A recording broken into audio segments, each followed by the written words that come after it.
going on, guys? TG or Thunder God here, talking about God of War once again, specifically God of War 2, and how strong Kratos is in that God of War game. I did a video on God of War 1, check it out if you want, link below. I will be covering God of War 3 in the near future after this video. With that being said, if you like God of War content in general, make sure to like and subscribe for future content. Like when God of War Ragnarok comes out, hype is unbelievable for that, but enough chit chat, let's get into the video. Now, before we even open the game case, give the CD the 1-2 wax wipe, and dust off the PS2, we actually have some showings for Kratos before this game even starts. In a commercial for God of War 2, Kratos is shown leaping away from a bolt of lightning shot by Zeus. This feat has been noted by multiple devs, specifically Mark Simon and Todd Pappy, who confirmed this is an accurate representation of what Kratos is capable of, noting he would need to be able to avoid lightning or at the very least parry it in God of War 2. We actually see that Kratos has dodged the bolt and is still moving before the return stroke makes its way upward as the charge is drained from the channel. The return stroke of lightning being 1/3 the speed of light, or 99,930,819 meters per second.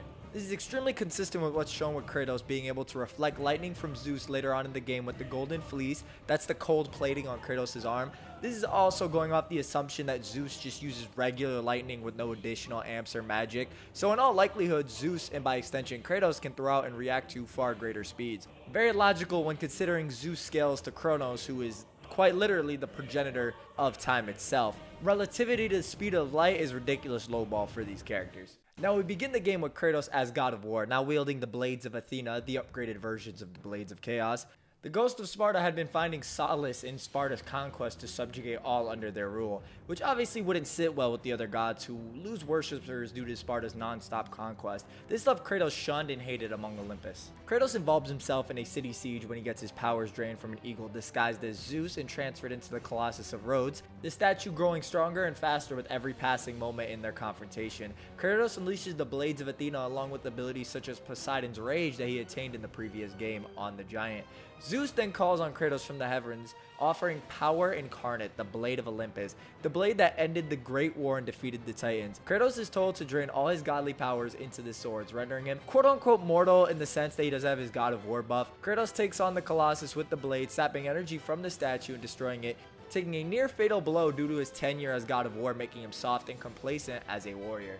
The eagle lands, Zeus reveals himself and claims the blade, giving Kratos an ultimatum to serve him or die. And when refused, Zeus plunges the blade into Kratos' stomach, giving him his infamous scar. We also do get a bit of insight to Zeus with him saying Kratos will never rule Olympus after all his talk of the necessity in killing Kratos for all Olympus in the novelization as well as in the game. The arms of Hades reach down to claim Kratos with a mysterious voice, the Titan Gaia, Mother Earth itself, egging Kratos to fight. He is not meant to die here. Gaia and the other Titans assist Kratos, not allowing him to die and telling him to seek out the Sisters of Fate to change his. Kratos climbs his way out of the underworld again, gifted a Pegasus that takes off to a preset destination, much to the dismay of Kratos, and Gaia also notes that Kratos requires much more help to even take on Zeus. Kratos makes his way through various lands in the game, ranging from the Island of Creation to the Palm of Atlas himself, acquiring many buffs and weapons along the way. The most notable of these being Typhon's Bane, acquired from the Titan Typhon's Eye, along with the Rage of the Titans, noted to give Kratos a considerable amp that's demonstrated with him being able to lift Typhon's fingers that he was previously unable to budge. Kronos' Rage from Zeus' own father, Kronos. The Golden Fleece, allowing him to repel magic back at enemies. This is so potent it allows him to block the Blade of Olympus from severing Kratos' limbs, the blade having no issue slicing through gods and titans alike, yet this item is able to repel it, making it very impressive. The Spear of Destiny, a very potent weapon that both Kratos and the sisters make note of, allowing both to cut the threads of fate. And I could go on as there's a few others like the Barbarian King's Hammer and so on, but these are the most notable from this game. Along with attaining new weapons and abilities, Kratos displays some very impressive feats that put his God of War 1 self to shame. He showcases a far greater stamina yield, being able to fly on the back of Pegasus for 6 days straight on his way to the Island of Creation. Kratos also encounters multiple Greek legends such as Theseus, slayer of the infamous Minotaur, and Perseus, Demi-God and son of Zeus, both making the extremely logical assumption that the Ghost of Sparta was nothing without his powers as a God of War. Worked out great for these guys. But the real meat of what Kratos and the higher tier characters in this universe are capable of lies with the Titans, the Sisters of Fate, and Zeus himself. Kratos, as mentioned earlier, encounters Atlas, who is quite literally holding up the world. If you did not know, Kratos is responsible for this, as in Chains of Olympus, Atlas and Persephone conspired to destroy the Pillar of the World, ending life for all beings. Kratos thwarts this plan by killing the wife of Hades and chaining Atlas into upholding the empty space between the Pillar of the World and the world above, causing him to bear the weight on his shoulders quite literally. The Pillar of the World does not merely hold up the world. There are several statements suggesting the Pillar of the World is the landmark that literally holds up everything in the God of War universe. It was stated in an official Ascension promotional timeline that were the pillar destroyed, all of creation would be taken out alongside with it. And this is reiterated in another timeline that followed this one. And it's not just these timelines, as Persephone herself said, all that came before would end and that the world would revert into chaos. Chaos is actually the primordial realm, the void that preceded the universe and time itself.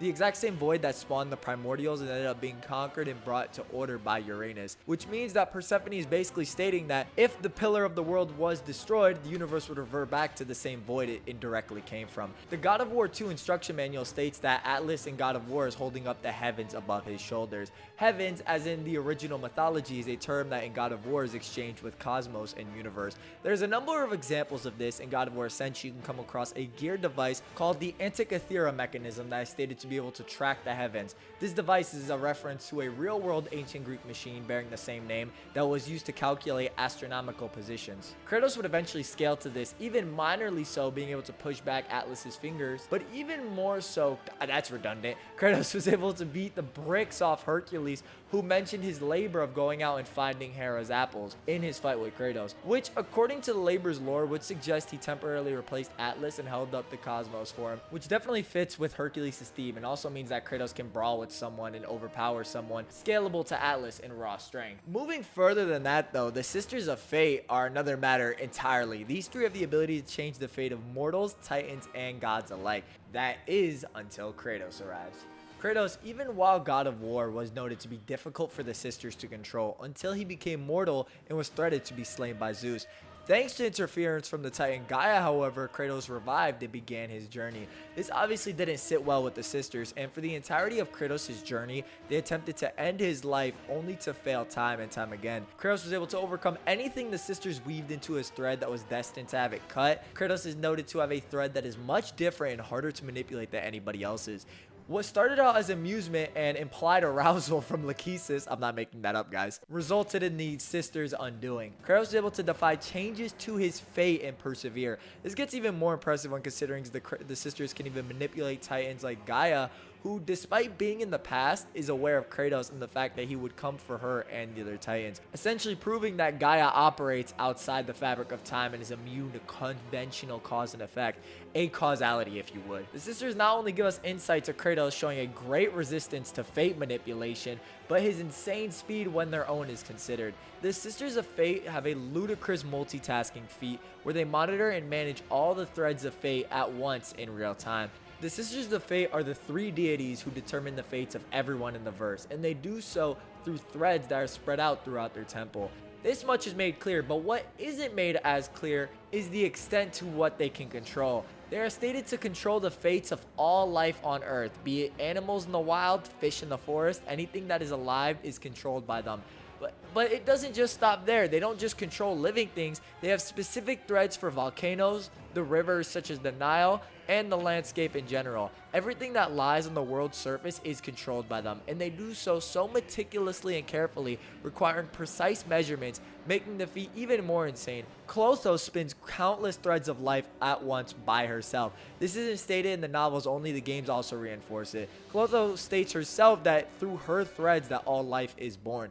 This is an insane multitasking feat that one, even if you use the most lowball assumptions, comes out to massively faster than light in all ways possible. These same sisters, despite having such insane reflexes and reaction bursts, are full-timed and outpaced by Kratos several times throughout their fight.